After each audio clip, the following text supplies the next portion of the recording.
Alright, hello. So this is going to be a brief demonstration of the kind of fundamentals, I suppose, of the Keepass password management system. So we've got Keepass right here on our desktop, so we can go ahead and double click on that, and we're brought to this sort of empty page right here. So it's empty because we haven't created a database yet. So what I'm going to go ahead and do is I'm going to go File and then New. It's going to ask me, do you want to make a database with a database file? I'm going to say yep.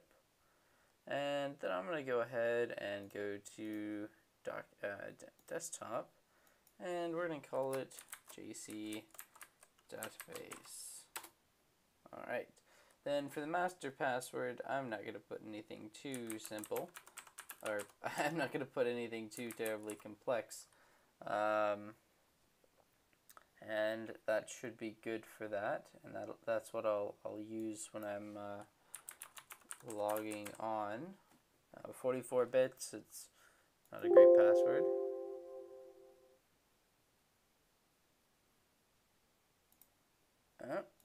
I see what I did wrong. Yes. So we've got our password, we verified it, we have the master, and then we repeated it. 44 bits, not great, but there we are. Alright, so this is sort of the settings for it. You can always come back to this. This isn't a one-time thing.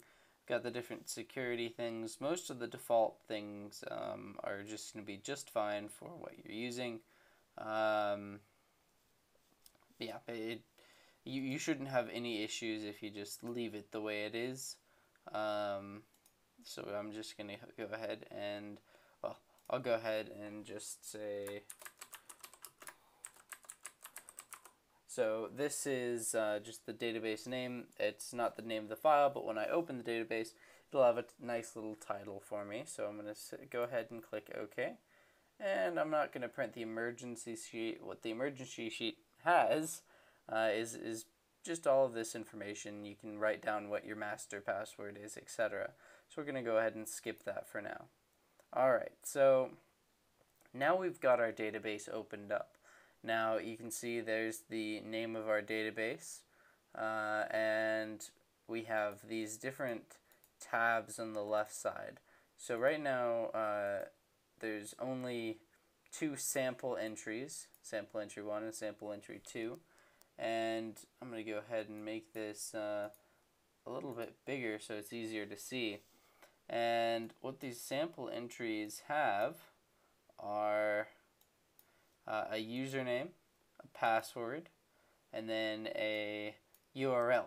So if I wanted to copy the username, I would right click on one of these, or right click on this one, and I would hit copy username, copy password. And if I wanted to open up this URL, I could go here and I could say open, and it'll go ahead and open in my default browser, which in this case is Chrome, which is this guy right down here. And of course, because it's just the test, it just opened the Keepass website because that's what they put in. Now, if I wanted to edit this information, I could go in here and I could say edit/view entry. So what that'll allow me to do is, if I wanted to say, well, I don't want this to be called sample entry, I want this to be called, you know, banking stuff, right? And this title isn't important to the site itself. It's only important in terms of Keepass. So you can name this whatever works for you for remembering. The username and the password, these guys are what you're going to be copying and pasting to put into the browser to unlock whatever site you want to. Really bad password at 14 bits. And then of course I can edit the URL. So if I wanted this to be google.com, I could do that. And then when I come here and I say open, so apparently it requires you to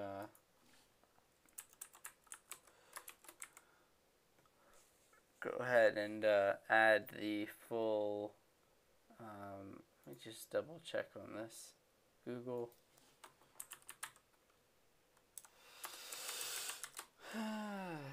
Yeah, it's /www. Yeah, so www.google.com. And now if we click OK, then we go to URLs and we click open. Look at that, we're at google.com. In this case, I'm already signed into my Google account. So that's how you would edit an entry. Now, let's go ahead and get rid of these. So we're going to go ahead and say delete entry. And so that's going to get rid of this entry. Now, by default, we have this folder down here called recycle bin. And that's where your passwords are going to go for a certain number of days until they're deleted. And that's just kind of, it's really not going to bother anything if you just leave them in here. And it's in case you find out a few days later, oh crap, I really needed that password or something like that. Just sort of a little safety measure, or in case you accidentally deleted something. If I wanted to come here and I could go ahead and say, oh, well, I don't want it to be here anymore. So I should be able to go ahead and I may be able to just move it. Yeah, I can just drag and drop it if I wanted to say, oh, banking should be going in home banking. I can drag and drop it. And the recycle bin is just sort of a special folder that eventually deletes stuff. But right now, I don't really need this, so I'm going to go ahead and delete this and send it back to the recycling bin. Now if we go back to this, and we've got our second sample entry, if I wanted to duplicate this, let's say I had another account at the same site and I'm being lazy and I don't want to type in the URL again, or I don't know yet, you can just duplicate it and you can go ahead and select some options, and this goes ahead and just puts copy at the end of it, but we don't really need those, so I'm going to go ahead and delete those. So now if I wanted to go to general and I want to create an entry, so I'm going to click add entry, and this is going to be, let's say, my Gmail account, and my username is going to be coolguy@gmail.com. Now automatically, as I like to call it, Keepass has already generated a 116-bit password, which is just this random set of letters and numbers and things of that nature, which it's going to be a great password if you're setting up a new account. You could just leave that as it is and copy it into whatever you want your new password to be. Or, if I already have a super strong password that I'm already using, I can just go ahead and paste that in here. Now, if you click this button right here, generate a password, it'll give you some more different options, so you can do, different bits. Now, a bit is basically how many, okay, so in computer terminology, bits are information. So you have a bit of information, and so the more characters you have within a password, the more bits you have. And I believe, if I'm not mistaken, that okay, so okay, so in terms of the bits, capital letters, semicolons, things of that nature. The more random it is, I'm not sure if this is actually a representation of the size or if it's more of a representation of the complexity.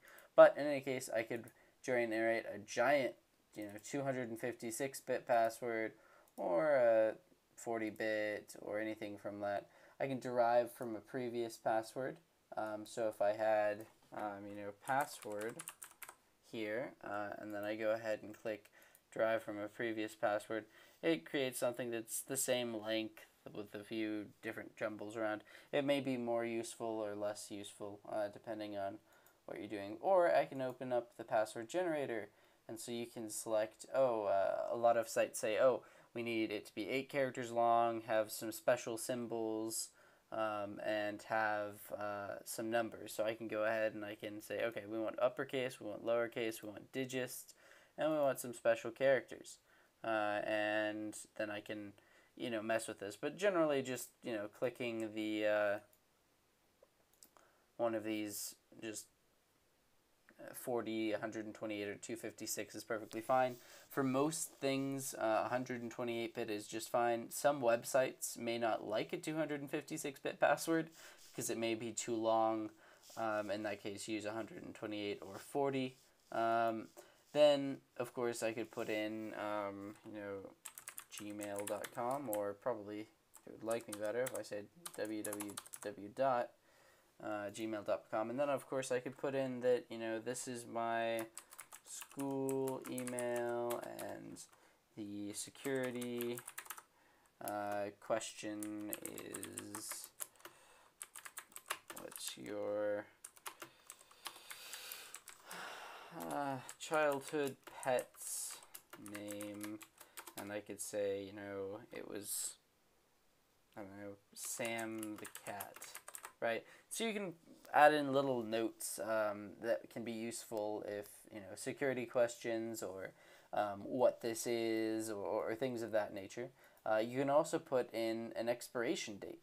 Now, this is useful. Generally, once a year, I would say on low security things, and once every 6 months, I suppose it would be a good practice to set your password to expire.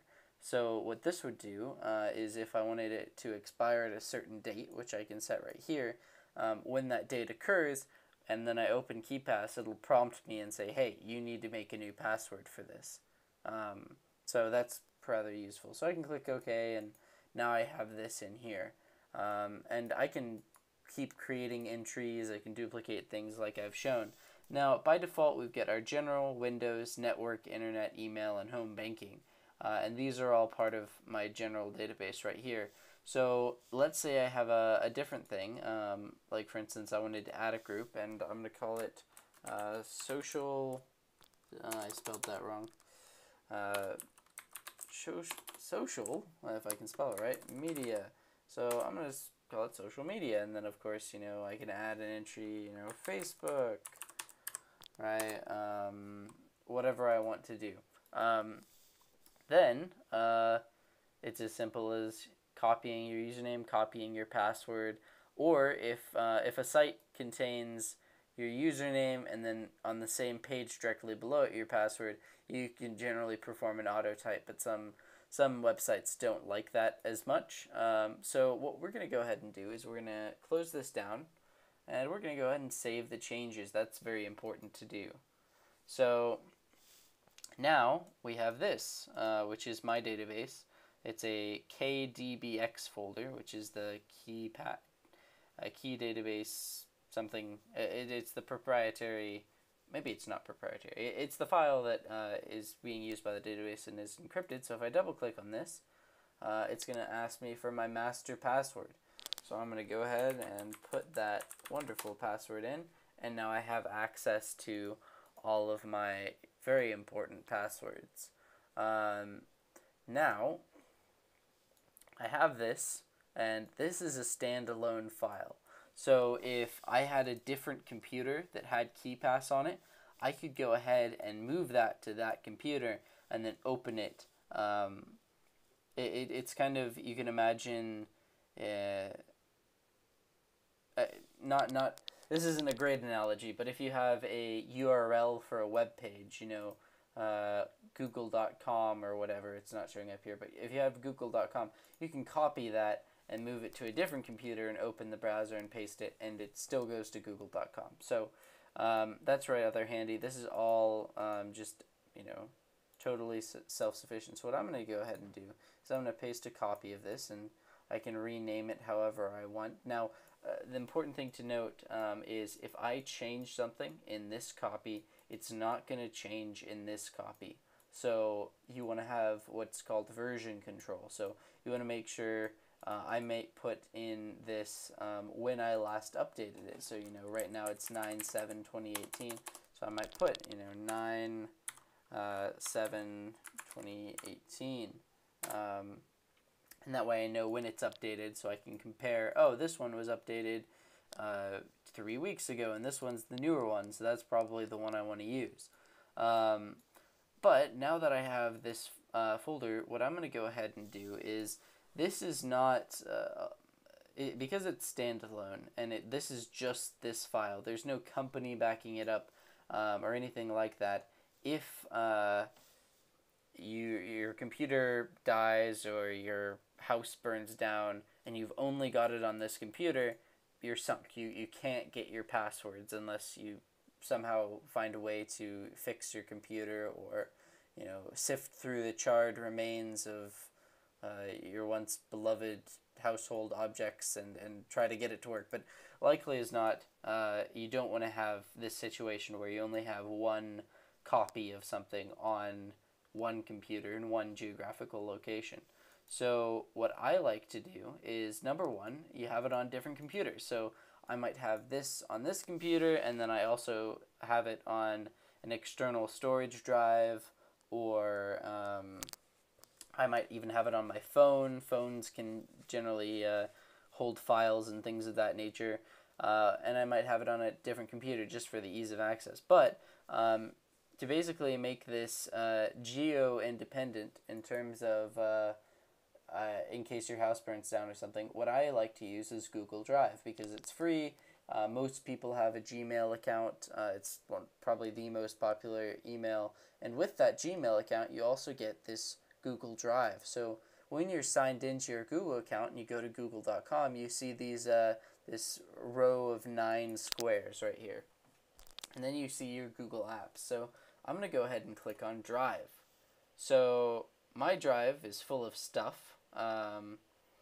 Just a ton of stuff that's not too terribly important to you guys, but it is stuff. So I'm going to create a new folder, and it's going to be called Keepass. Lovely. So I'm going to go ahead and go to Keepass, and now I have this empty folder that's on the cloud, which means it's no longer stored on this computer. Anywhere I go where I can sign into my Gmail account, I can access this file. And that's great if you're away from your computer and need to sign in somewhere where you don't have access to your computer. And it's great in terms of durability if your house burns down, your computer dies, of something of that nature. So all I have to do is, well, there's kind of two ways to do it. Generally, I would say the easiest way is, say, upload files. So I'm going to go ahead and upload files. Going to go to my desktop, and I see, oh, here's this most recently updated database, and I go ahead and say open, and it's going to go ahead and upload this, and there it is. And now if I can't open it here, I can't open it. It's going to say, well, I don't know what this is supposed to be. But if I was on a different computer and I logged into my Gmail, I could just drag and drop. Well, sometimes. It never works when you're trying to demonstrate it. But I could go ahead and I could right-click on this, and I could say download. And that's going to go ahead and it's going to scan for some viruses, and there we go. It's downloaded, and it's in my downloads right here. So that's basically how to use Keepass. You put in your master password, and of course I did that wrong. But you put in your master password, you put in existing passwords and existing things, and then if you, that way you don't have to remember it and they can be more complex. If you have any questions, go ahead and leave those in the comments below. This was originally intended for just some specific people, but I suppose if anyone else finds this helpful, they can go ahead and leave comments if they have any questions. So thank you very much, and I hope you all have a wonderful day.